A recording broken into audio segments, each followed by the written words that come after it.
Well, it's been a little while, but I'm back to review some Teen Titans, and today we've got a really cool round. Today, we're looking at the animated series.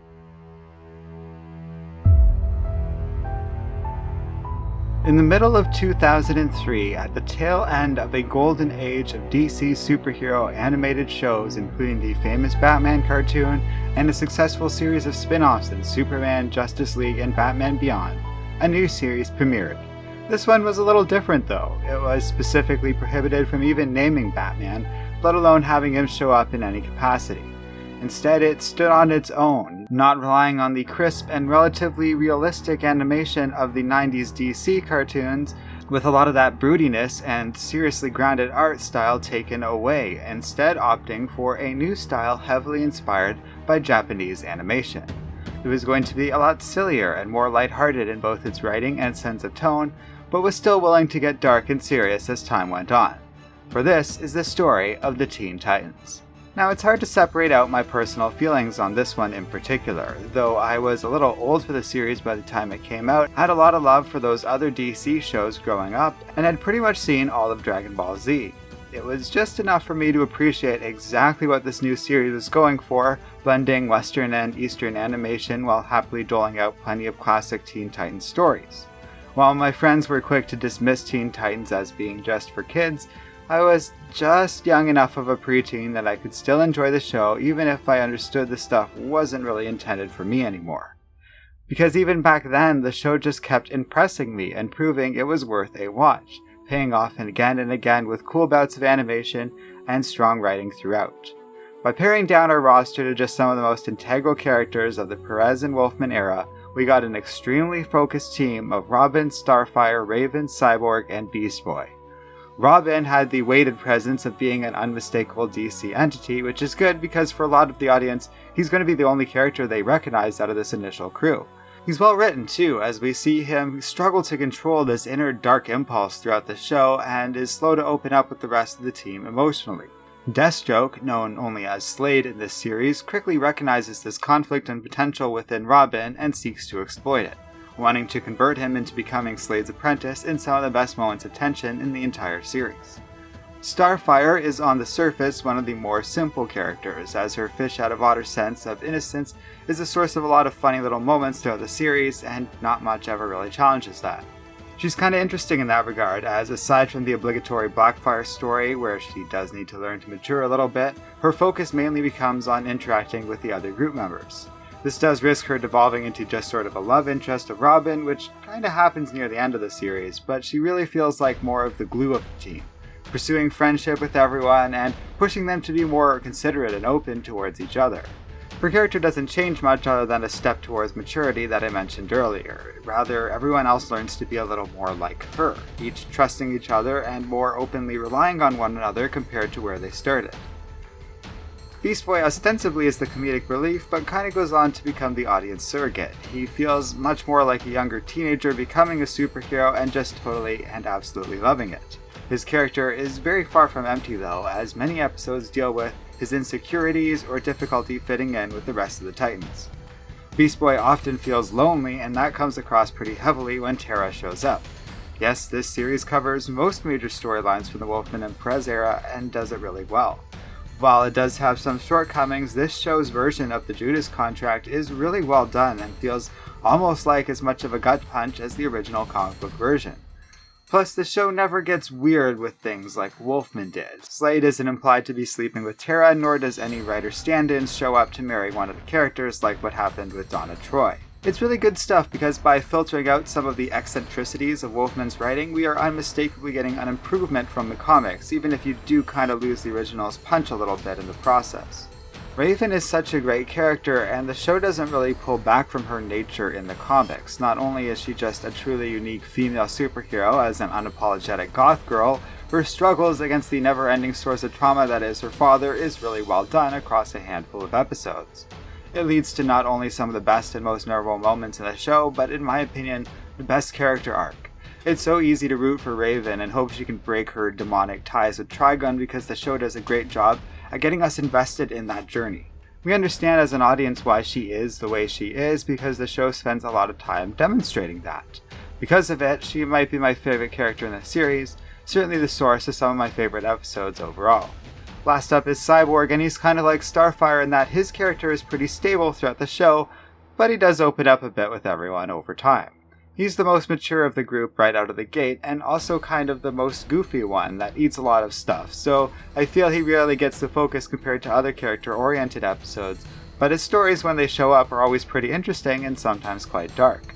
Cyborg is kind of the role model for the group more often than not, though, usually inspiring and bringing out the best in the sense of maturity in others, even while they all can still goof off sometimes. He and Starfire kind of help smooth out the flaws of Beast Boy, Raven, and Robin, but where Starfire gets Cyborg and the others to open up a bit in terms of their emotions, I think Cyborg tends to hold the others accountable for their actions.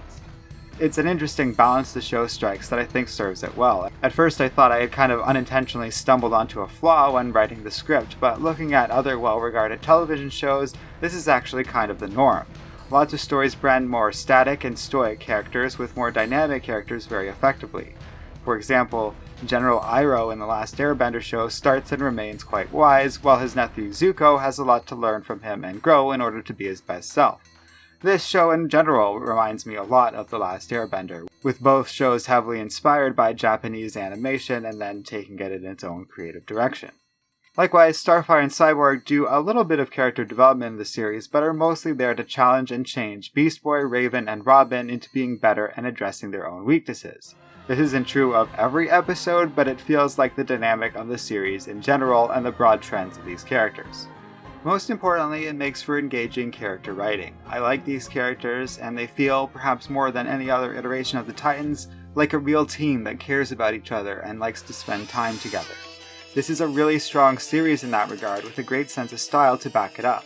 It isn't afraid to get experimental and weird like when Mad Mod shows up and we make a bunch of British animation references, nor is it afraid to get more serious when a powerful villain like Slade or Trigun show up.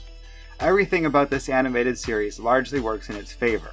Its healthy blend of goofiness and seriousness, along with its ability to transition between those two extremes quite seamlessly, means that few, if any, moments feel out of place in the entire run of the show.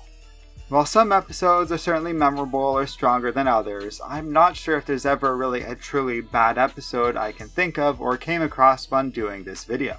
With that including 5 seasons and 2 movies, that's a pretty impressive record overall, and it is easy to see why this show has so many fans with fond memories of it.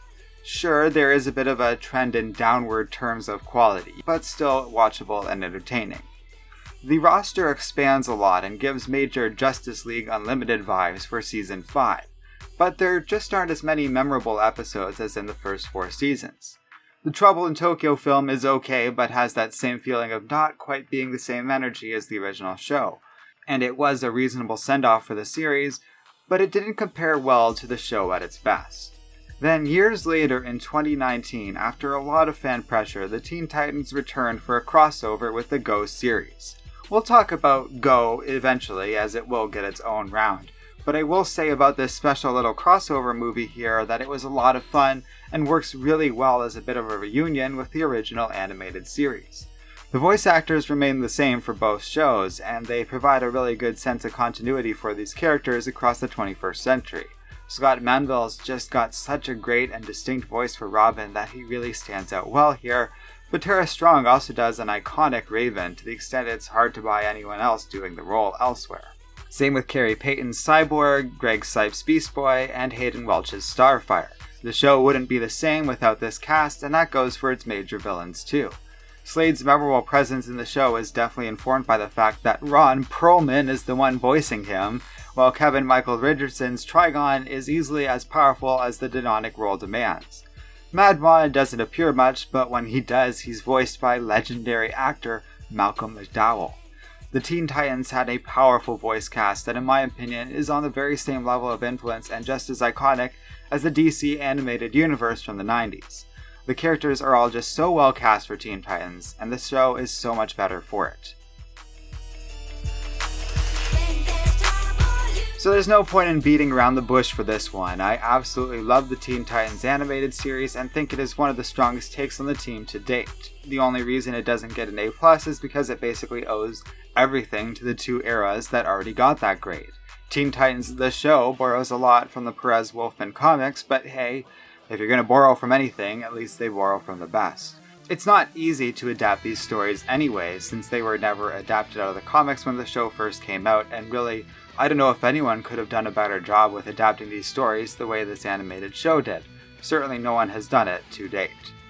Teen Titans the show kept some of the best elements of the Wolfman Perez era while also discarding some of the more creepy elements, and the end result is one of my all-time favorite superhero shows to date. I recommend you check out this show if you haven't before and written it off, because if you're a Teen Titan fan, you're probably going to be impressed by this. Teen Titans the show came out around the time that Dan Didio was trying to revive the team into something new and more part of the DC flagship series. We'll see how they did with that on the comic side of things next time on Grading the Teen Titans, where we look at the comic book series written by Jeff Johns.